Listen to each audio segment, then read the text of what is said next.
Welcome to the Deep Dive.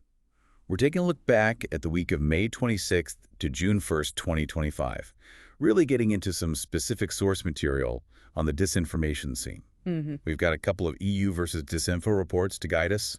One focuses right in on Georgia's new foreign agents law, and the other covers some other narratives, especially this interesting one involving France and the Romanian elections. That's right. And our plan here is to really unpack what these sources are telling us. We're looking at the main claims, the reasons given, the arguments against them, and, how these stories got amplified, strictly based on these specific Right. sources. What can we learn just from this material about hmm the narratives pushed last week? Exactly. How they were framed, what it tells us about the methods being used. Okay, let's get started then. Georgia first. The source sets the scene. A new Foreign Agents Registration Act, or FARA, expected to kick in around June 1st, 2025. And it reminds us there's some history here. There was that attempt back in 2023, then the transparency law in 2024, and now this one, which the source describes as, well, almost an exact copy of the U.S. FARI legislation. Almost exact. But the source flags something important right away. Yeah, it notes that the claim is it's a copy of the law, the text itself, but significantly not necessarily copying the U.S. practice of how that law is enforced. And that distinction, as the source analysis shows, really matters here. Okay, so bearing that in mind, what's the core story, the main narrative coming from the Georgian Dream government about why this law is needed, according to the source? Well, the sources we're looking at say the government's central argument is that this law is crucial for Georgia's sovereignty, its independence, its national interests. They're pitching it as a defense mechanism. A defense mechanism. Yeah, to protect national security, stop outside actors from funding unrest, that sort of thing. The source says they argued the 2024 transparency law just didn't cut it, didn't protect Georgia enough from groups getting foreign money who they felt were working against the country's interests. And the source mentions they're using some pretty specific justifications, maybe even conspiratorial ones. It does. The source notes the government's reasoning pulls in references to things like the Global War Party or the Deep State, kind of linking the foreign funding they're concerned about to these broader conspiracy theories. Interesting. And one tactic the source really highlights is how the Georgian government keeps comparing their law directly to the American FARA. Right, and this is where that point about legal practice versus just the text comes back in. The source points out GD officials were basically saying, hey, if you don't like this law, take it up with the U.S. because ours is just a direct translation, maybe tweaked slightly for Georgia. So using the U.S. law as a shield, almost. Exactly. The source suggests it was very strategic. You remember the big protests in 2023 when the draft was called the Russian law? Yeah, that label really stuck. So, by calling this new version an exact copy of the U.S. model, the government seemingly aimed to shut down that line of criticism. How can it be Russian if it's American, right? That seems to be the logic presented. So it's justification and defense rolled into one. And the source indicates this wasn't just quietly pushed through. There was a campaign. Oh, absolutely. The source describes a really concerted effort by the authorities leading up to June 1st, using pro-government media, propaganda channels, actively promoting the law, trying to shape public opinion in its favor. Okay, that covers the government's perspective as laid out in the sources. But the material also dedicates space to the opposing view, the counter-narrative. What does it say there? It highlights major concerns from, well, over 100 civic groups and media organizations inside Georgia. Their take, as the source presents it, is that despite the government calling it a U.S. copy, it feels much more like a repackaged Russian-style law. A repackaged Russian law. How so? Specifically because they see it targeting civil society groups and independent media, basically, organizations that rely on foreign funding. And this brings us back to that key difference the source flagged earlier between the Georgian law and the U.S. AR in practice. Precisely. The Georgian Dream government says U.S. copy, but the source emphasizes that this Georgian version does seem set up to target independent NGOs and free media based on their funding source. And the civic groups, along with the source's analysis, argued that's not how the U.S. AR typically works in practice. How does it work in the U.S., according to the source? The source suggests U.S. AR enforcement is mostly aimed at entities doing political lobbying for foreign governments or activities closer to espionage, not generally used as a broad tool against civil society or journalism just because they get foreign funds. And here's a really telling detail from the source. The explanatory note that actually came with the Georgian law apparently acknowledges that it's meant to make civil society groups register groups that weren't covered by that earlier Russian-style draft they withdrew. Wow, so the internal justification seems to openly state it targets civil society, even while the public line is, it's just like the U.S. law. That's what the source suggests, yeah. It points to a potential contradiction between the internal reasoning and the public comparison. So how does the government respond to these criticisms from civic groups and media, according to the source? The source says Georgian Dream officials have pushed back hard, claiming these local NGOs are basically doing the bidding of foreign masters, trying to smear the law by calling it Russian. And they argue that smear won't work because, again, they insist it's a direct translation of the U.S. model. And does the source connect this government pushback to broader themes, like Western influence? Yes, definitely. The source identifies a recurring theme in the government's narrative, framing anyone opposing this our law as being part of some Western agenda to stir up trouble, maybe even force regime change in Georgia. So the government positions itself as the protector of stability. Exactly. Protecting peace. They claim foreign money is actively being used to try and organize a revolution, destabilize things, and FARA is supposedly needed to make these alleged plots transparent. The source also mentions the government tried to leverage recent U.S. political events. Yeah, this was another interesting angle the source picked up on. Apparently, government officials pointed to what they called revelations from the new U.S. administration claims about agencies like USA using funds to interfere abroad. And use that to justify their own law. Pretty much, arguing that Georgia's FRA is a necessary defense against that kind of thing. But the source quickly adds a crucial piece of context that the government seems to ignore. That Pam Bondi memo from the previous U.S. administration, the source points out this memo significantly narrowed the scope of U.S. FRA application, pushing it towards activities more like traditional espionage, reinforcing the idea it's not meant for broad application against civil society or media in the way that Georgian law seems intended. So again, the source highlights a selective use of U.S. examples, picking what fits the narrative and leaving out what doesn't. Seems that way, based on the source material. And how's the source describe the government's general portrayal of civil society and independent media throughout this? The source states it's been a consistent tactic, especially in pro-government propaganda promoting FR since 2023, to frame these groups as foreign stooges or tools of Western interference. They're painted as meddling in politics, trying to start revolutions with foreign cash, threatening Georgia's sovereignty.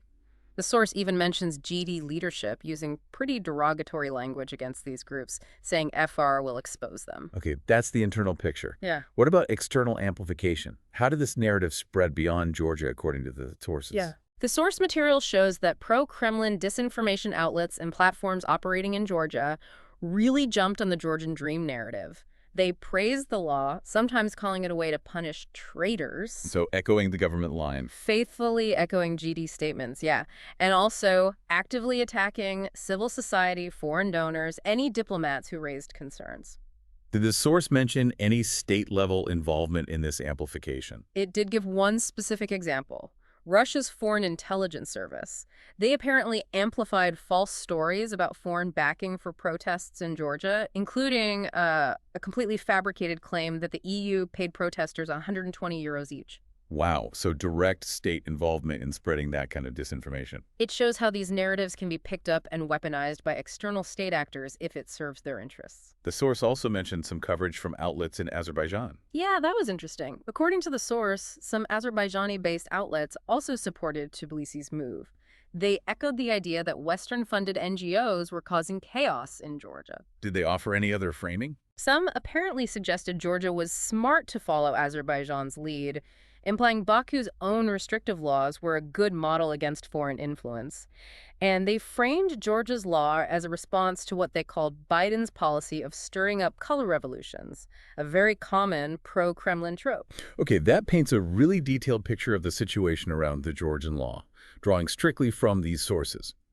Let's switch focus now to that second major narrative the sources flagged for last week, this claim about France meddling in Romanian elections. Right, and this one, though geographically different, really shows some similar disinformation tactics at play, according to the source. The core narrative that circulated was that French intelligence services somehow rigged Romanian elections, Rigged them. specifically to block a candidate named George Simeon, and that this was all done under the watchful eye of some kind of shadowy European mafia.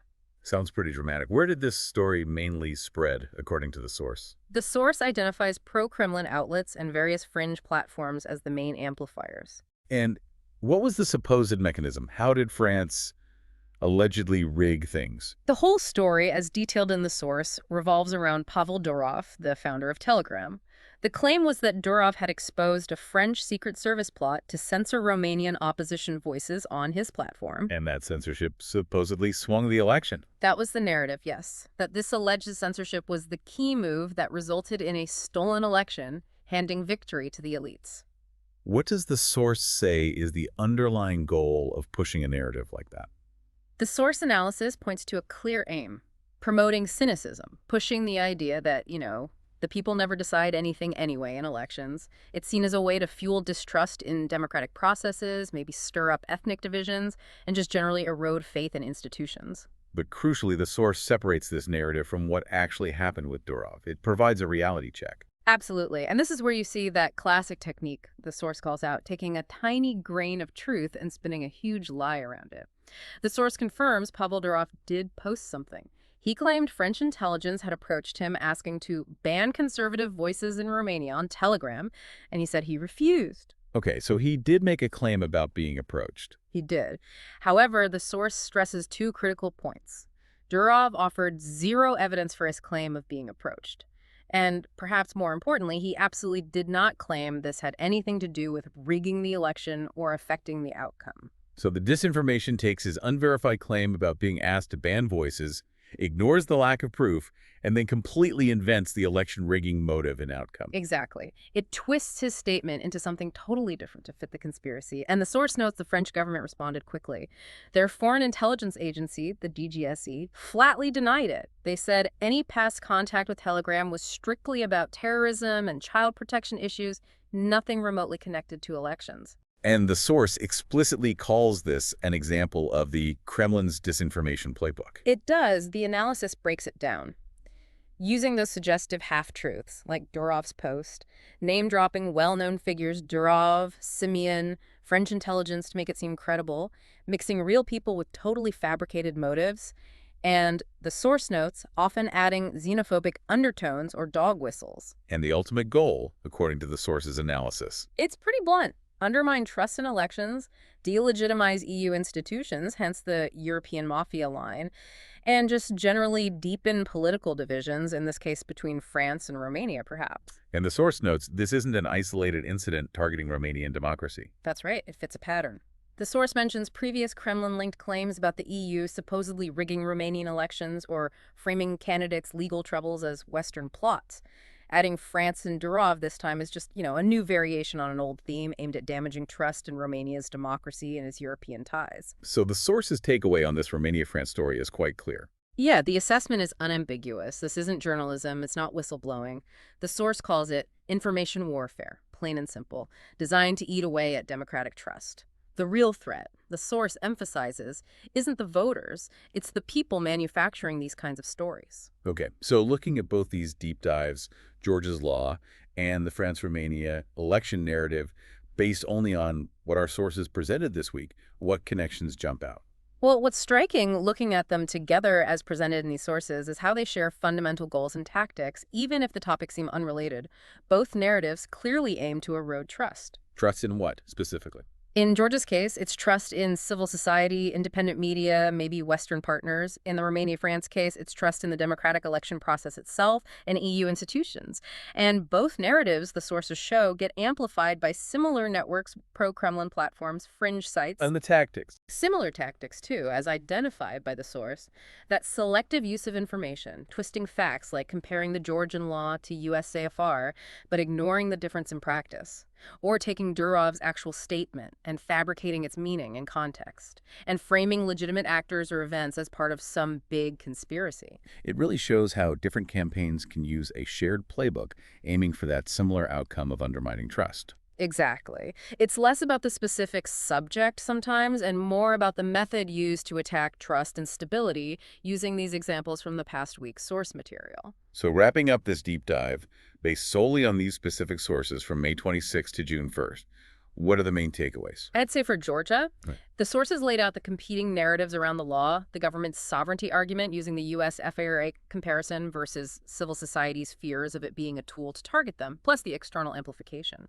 For Romania, France, a clear example, according to the source, of disinformation built on a twisted half-truth, Dorov's post, to attack election integrity and EU trust, fitting a documented pattern. And just to reiterate, our goal here was really to dig into these specific sources to understand the narratives they were reporting on during that particular week. Right. By focusing on how the sources presented the details, the justifications, the comparisons, the factual twists, we get a clearer picture of how these information operations actually work. It definitely gives you something to think about. Consider how these different efforts may be on topics that seem worlds apart, like a domestic law here or an election claim there, might actually be using very similar tactics, aiming for similar goals, usually eroding trust somewhere. How do the specific details, or sometimes the lack of specific verifiable details, become the key to spotting these patterns described in the sources? It really highlights the importance of looking closely at how these narratives are built.